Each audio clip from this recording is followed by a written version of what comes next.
The church of South India diocese of Medak holy trinity church Balaram సమర్పిస్తున్న daily Bible డివోషన్స్కి స్వాగతం.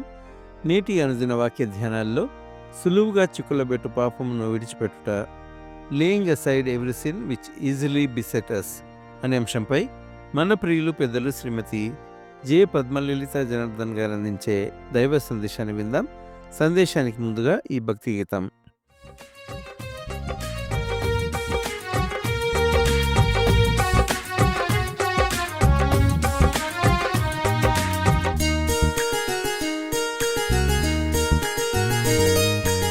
చేయకు పాపము స్నేహితుడా, చెడుగును విడు మా సోదరుడా.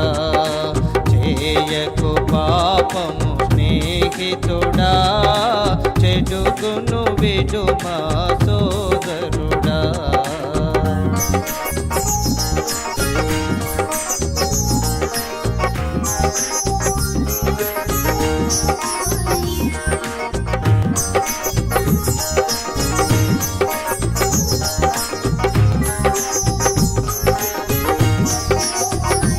ఒడిలో నయాగ్ని నూచుకొని వాస్త్రంబు కాలిన చందమున, ఒడిలో నయాగ్ని నూచుకొని వాస్త్రంబు కాలిన చందమున, చెడియక పాపముతో ఆటాడిన కడు వేగముగా కాల్చున్నది. చెడియక పాపముతో ఆటాడిన కడు వేగముగా కాల్చున్నది. చేయకు పాపము స్నేహితుడా, చెడుగును విడు మా సోదరుడా. చేయకు పాపము స్నేహితుడా, చెడుగును విడు మా సోదరుడా.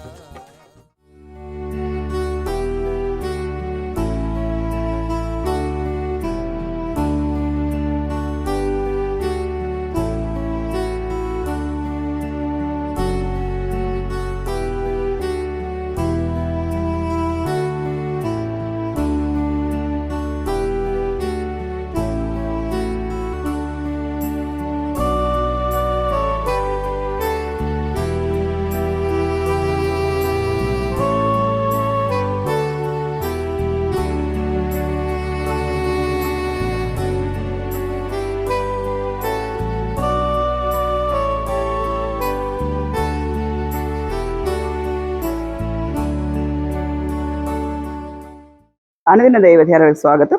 యేసుక్రీస్తు పరిశుద్ధ నామములో మీకు అందరికీ శుభములు కలుగును గాక. ఒక మాట ప్రార్థన చేసుకుందాం. వాక్కు రూపడానికి వందనాలు, స్తోత్రాలు. వాక్యం మీరు గనక మీరు బోధిస్తే మేము ఉద్ధరించబడతామని ఆశపడుతున్నాం. నాయన సహాయం చేయండి, కనికరించి కృప చూపండి. ఈ లేఖన భాగాన్ని చేతికి అప్పగించుకుంటూ నన్ను నిబూరగా మాత్రం వాడుకోమని, వినేవారికి వినగలిగిన చెవులు, గ్రహించగలిగిన మనసు, సంస్కరించుకునే స్వభావం దయచేయమని, తద్వారా నీకు చేరువయ్యే కృప దయచేయమని నజరేయుడైన యేసుక్రీస్తు పరిశుద్ధ నామంలో ప్రార్థన చేసి వేడుకుంటున్నాను పరమ తండ్రి, ఆమేన్. హెబ్రీయులకు రాసిన పత్రిక 12వ అధ్యాయం 2వ వచనం. హెబ్రీయులకు రాసిన పత్రిక 12వ అధ్యాయం 2వ వచనం. ఇంత గొప్ప సాక్షి సమూహము మేఘం వలె మనల్ని ఆవరించి ఉన్నందున మనం కూడా ప్రతి భారమును సులువుగా చిక్కులబెట్టి పాపమును విడిచిపెట్టి. ఏంటంట? సులువుగా చిక్కులబెట్టి పాపము. నా సబ్జెక్టు సులువుగా చిక్కులబెట్టి పాపమును విడిచిపెట్టి. ఇదే యోహాను సువార్త ఏం చెప్తాడంటే, యోహాను సువార్త 15వ అధ్యాయం. నేను నిజమైన ద్రాక్షావళిని. ద్రాక్షావళి అంటే చెట్టు, జీవము కలిగింది. నా తండ్రి వ్యవసాయకుడు. నాలో ఫలింపని ప్రతి తీగను ఆయన తీసి పారవేయడు. ఏం తీగ? ఫలింపని తీగను తీసేస్తాడు. ఇవి ఏంటి?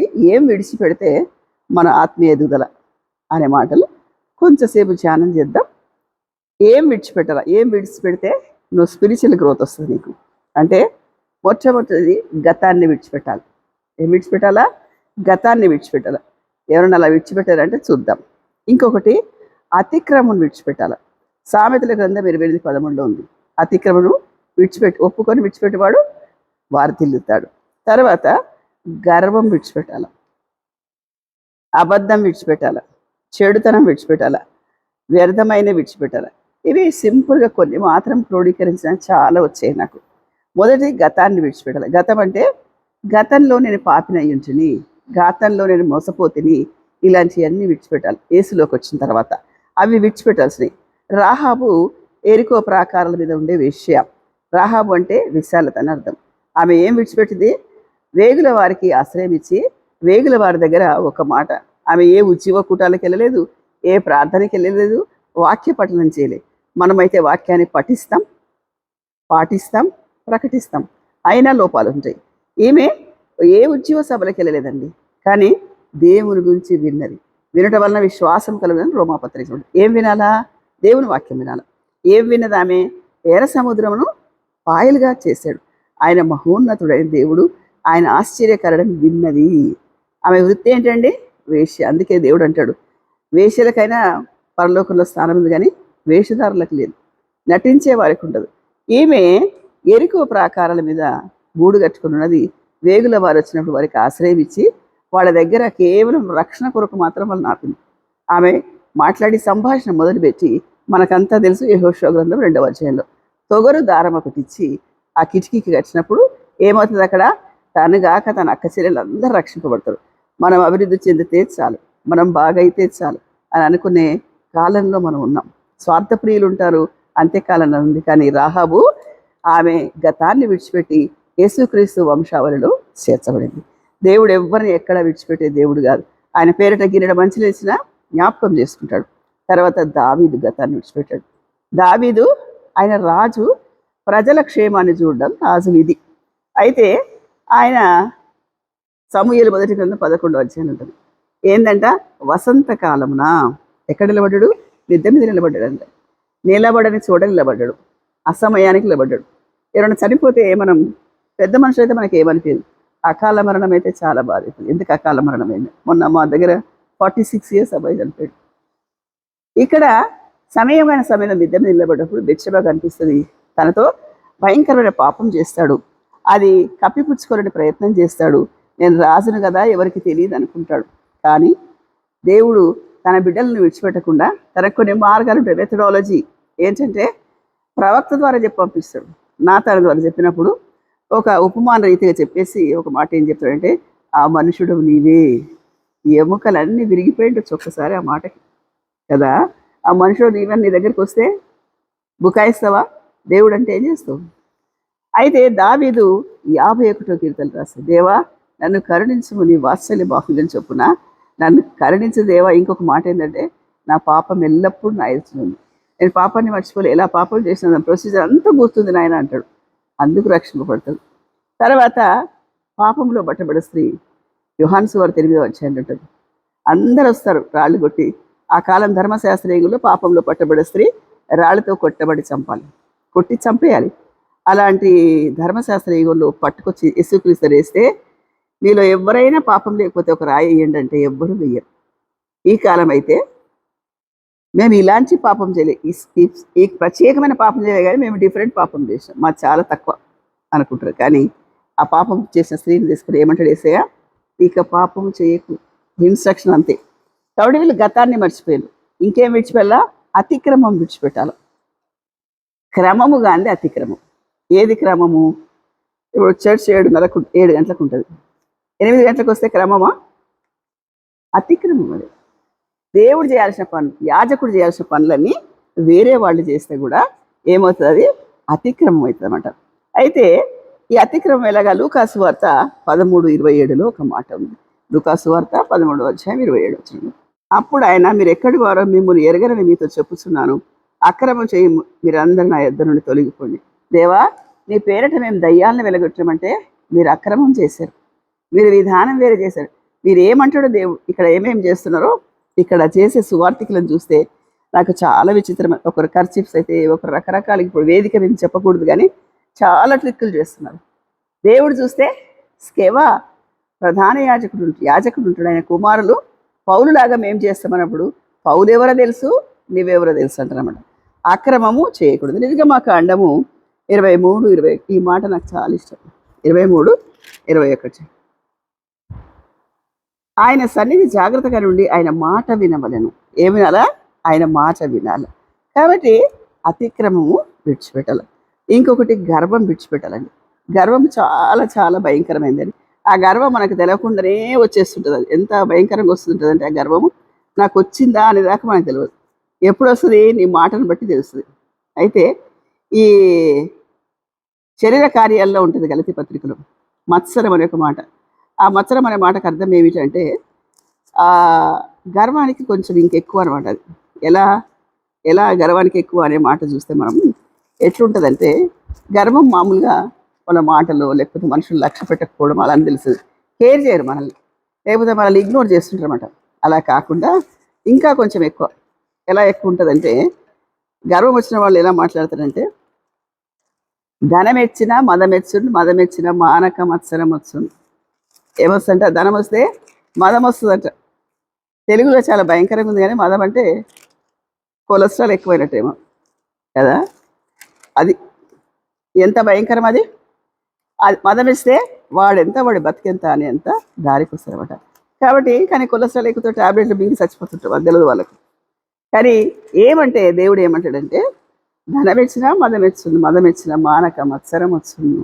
కాబట్టి నీకు గర్వం రాని ఎక్కువ. ఒక రాజును చూద్దాం. చాలా చాలా రెఫరెన్స్ ఉంటాయి. 16వ అధ్యాయం, మొదటి దినవృత్తాంతాల గ్రంథం 16వ అధ్యాయం. ఈ రాజు నాకు చాలా ఇష్టం. రెండవ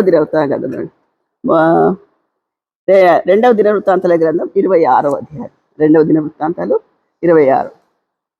ఉజ్జియా అండి. ఈయన ఉజ్జియా ఏలా ఆరంభించినప్పుడు 16 ఏండ్ల వాడై యెరూషలేములో 52 సంవత్సరాలు ఏడు. అతని తల్లి యెరూషలేము కాపురస్తులను, ఆమె పేరు ఎకొల్యా. ఈయనంట ఎలా ఉన్నాడు చూడండి. దేవునికి ఆశ్రయించినంత కాలం, యెహోవాను ఆశ్రయించినంత కాలం దేవుడు అతని వర్ధిల్ల చేశాను. 16వ వచనంలో, అయితే అతడు స్థిరపడిన తర్వాత కొంచెం ఎస్టాబ్లిష్ అయ్యి, కొంచెం స్థిరమై, శాలరీస్ ఎక్కువై, బిడ్డలు సంపాదించాక స్థిరపడినాక గర్వించి, ఎక్కడ? మనసున గర్వించి, బయటికి కూడా కాదండి, మనసున గర్వించి చెడిపోయాను. ఆయన ఏం చేశాడు? ఈ యాజకుడు వేయాల్సిన ధూపార్తి తీసుకొని కోపముతో, అక్కడ ఏముంది? కోపం. దాన్ని కూడా విడిచిపెట్టాలి. కోపము నీ ఉన్న వాతావరణం అంతా పాడు చేస్తుంది. కోపముతో రౌద్రుడై, నవరసాల్లో ఇదొకటి. రౌద్రం అంటే కోపానికి ఇంకా సూపర్లేటివ్ డిగ్రీ. ఏం చేశాడు ఆయన? ఆయన కుష్టి వచ్చింది. ఆ రాజు ఎంత మంచి రాజు అని పేరు వచ్చిందో ఉజ్జియాకి. ఏంటంటే ఉజ్జియా ద లెపర్ అని రాస్తుంటారు సమాధి మీద. సమాధి మీద కూడా రాస్తారు మన పేరు. కాబట్టి గర్వాన్ని విడిచిపెట్టాలి. ఇంకొకటి అబద్ధం. వైట్ లైస్ కొన్ని, బ్లాక్ లైస్ కొన్ని. ఏంటి? ఫోన్లో ఇక్కడే ఉంటాం, ఎక్కడ నేను ఇక్కడ లేనన్న, బయట ఉన్నా. అక్కడ నయం ఇప్పుడు పేర్లు వస్తున్నాయి ఎక్కడున్నారో కూడా. కాబట్టి అబద్ధం ఎట్లా ఆడిదంటే, సామెతల కింద 10:18లో నాకు అసహ్యం అంటాడు దేవుడు. సామెతల కింద 10:18లో ఉంటుంది అనమాట. ఇంకొక దగ్గర యోహాను మొదటి పత్రికలో ఉంటుంది అనమాట. 4:20లో ఉంటుంది, 2:4 ఉంటుంది. దేవుణ్ణి ప్రేమిస్తున్నానని చెప్పి తన సహోదరుడు ద్వేషిస్తే అది అబద్ధం. నిజంగా నీకు ప్రేమ ఉంటే నువ్వు దేవుణ్ణి ప్రేమిస్తే తప్పకుండా సహోదరుని ప్రేమిస్తావు. ఎందుకంటే దేవునికి ఉన్న లక్షణం ఏంటది? క్షమాపణ. నువ్వు అతన్ని క్షమిస్తావు కదా, ఎందుకు ద్వేషిస్తావు? నువ్వు అలా ద్వేషిస్తే అది అసహ్యం. ఆ మాట విన్నప్పుడు అలా జంకొస్తుంది ప్రతి విశ్వాసికి. ఇంకొకటి చెడుతనం. 119 కీర్తన 163వ వచనంలో, అబద్ధము నాకు అసహ్యము అంటే ఇష్టం ఉండదు దేవునికి. చెడుతనం. చెడుతనం అంటే లోపల బిల్డ్ చేస్తారంటే ఎట్లా చేయాలా చెడు, ఎలా వాళ్ళని నాశనం చేయాలా, ఎలా వాళ్ళ కాళ్ళు బయటికి లాగాల, ఎలా వాళ్ళని బ్లేమ్ చేయాలా. ఈ చెడుతనం అనేది జనరేట్ అవుతూ ఉంటుంది అన్నమాట. ఈ చెడుతనం కూడా చాలా భయంకరం. పౌలు గురించి, పౌలు సువార్త పరిచర్య చేస్తూ ఉంటే, ఇతను యూదుడు కదా, ఈయన ఎలాగన్నా పట్టి కీడు చేయాలని అపోస్తల కార్యం 18:10లో ఉంటుంది అనమాట. యూదులు చేస్తుంటే ఆయన ఒక దగ్గర నిద్రపోతాడు. ఎక్కడ? కొరింథులని, అది 2వ సువార్త యాత్ర. కొరింథులో నిద్రపోతే దర్శనం వచ్చి చెప్తారు, నీ మీద ఇట్లా కుట్ర పడుతున్నారు, కానీ నీకు ఏ హాని జరగదు. దేవుడు ఏం చేశాడు? నీకు ఏ హాని జరగదు నా కుమారుడా అని చెప్తాడు అనమాట. కాబట్టి చెడుతనం చేసేవాళ్ళు ఉంటే, నిజంగా నిజాయితీ ఉంటే దేవుడు తప్పకుండా వాళ్ళ పక్షంగా ఉంటాడు. వ్యర్థమైన వాటికి ఆలోచించదు. యోబు అంటాడు, వ్యర్థమైన వాటి వైపు నా కన్నులు తిప్పకుండా చూడు. ఏంటి వ్యర్థమైంది? మేమేం చూస్తాం? బై 1 get 1 ఒక బోర్డు ఉంటే చూస్తాం, అది వ్యర్థమైంది. నేను ఆ స్కూటర్ అక్కడ ఆపితే, అబ్బానికి బోర్డు కనబడదా అంటుండే మా హస్బెండ్. నేను కనబడదని తీసుకపోతే నీకే కనబడ్డదా అంటుండే. అక్కడ పోయి తీసుకుని ఇంట్లో ఉన్నాయే తీసుకుంటాం. వ్యర్థమైనది వ్యర్థమైన దాని అది చెప్తే ఎంత కోపమో, ఎందుకంటే మా సాలరీ మాకు కదా. వ్యర్థమైన దాని ఇదొకటే కదా, చాలా ఉంటాయి.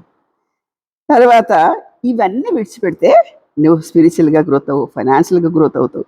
యోబు గ్రంథం 22:23లో సర్వశక్తిని వైపు తిరుగు, నీ గుడారం నుంచి దుర్మార్గత తొలగించు, నీ ఆలోచనలు నీ ఊహల్లో ఏమైనా చెడు ఉంటే సర్వశక్తిని వైపు తీస్తే అవి తప్పకుండా వెళ్ళిపోతాయి. వీటి ద్వారా ఆత్మరక్షణ, నెమ్మది, కుటుంబ ఐక్యత, నిత్య జీవము, పాపక్షమాపణ, ఇవి డబ్బుతో కొనలేనివి, ఇవన్నీ విడిచిపెట్టడం వల్ల మనకు వస్తాయి. కాబట్టి యాకోబు పెనీయేలు దగ్గర పెనుగులాడినట్టు జీవితంలో దేవుని దగ్గర పోరాడి, దేవా నాకు ఈ బలహీనత ఉంది. మన బలహీనత మనకే తెలుస్తుంది. డాబుల, దర్పమా, గర్వమా, అహంకారమా ఏముందో చూడు. అక్కడ అవన్నీ విడిచిపెట్టడానికి ఆలోచన వస్తుంది. ఏలియా పిలిచినప్పుడు 12 ఎకరాల అరకు ఉంటుంది ఆయనకి, అది భూమి. అవి ఎడ్లతో కట్టి వ్యవసాయం చేస్తుంటాడు. పిలుపు రాగానే అరక అక్కడ ఆపేస్తాడు, పశువులు వధిస్తాడు, ఆయన వెంబడెళ్తాడు. ఏం కోరాడు ఆయన? 2 ఆత్మను కోరుకున్నాడు. కాబట్టి ఏది విడిచిపెట్టాడు? తన ఆస్తి, భూమి, స్థిరాస్తి, చరాస్తి కూడా కాదు. విలేజెస్లో పనిచేస్తే అమ్మ మీకు ఏమైనా భూమి ఉందా అంటారు. భూమి లేదంటే మీరెట్లా మనుషులమ్మ? స్థిరాస్తి ఉండాలా భూమి మీద. చరాస్తి బంగళాల వాళ్ళకి లెక్క కాదు, భూమి ఉండాలంటారు. కాబట్టి ఈ భూమిని అమ్ముకున్నాడు. ఏది విలువైందో, ఏది నీకు ఫ్యూచర్ ఇస్తుందని అనుకుంటున్నావు, దాన్ని విడిచిపెట్టగలగాల. తర్వాత ఇంకొక ఆయన ఎవరంటే మోషే. ఫరో ఇంట్లో పెరిగినా కూడా రాజభోగాలు విడిచిపెట్టి ఇతరుల దగ్గర పాలించబడతారు. ప్రియ సహోదరులారా, ఈ చిన్న సందేశం ద్వారా మనం నేర్చుకుంది ఏంటంటే, ఏవి విడిచిపెట్టాలో అవి విడిచిపెట్టాలి. ఏది ఫలింపని తీగో అది తీసి పారవేస్తే నీ ఆత్మీయ జీవితం ఉద్ధరించబడతారు. తద్వారా దేవునికి చేరువైతాం. మన గోల్ ఏంటిదంటే పరలోకానికి వెళ్తాం. అట్టి కృప దేవుడు దయచేయడం.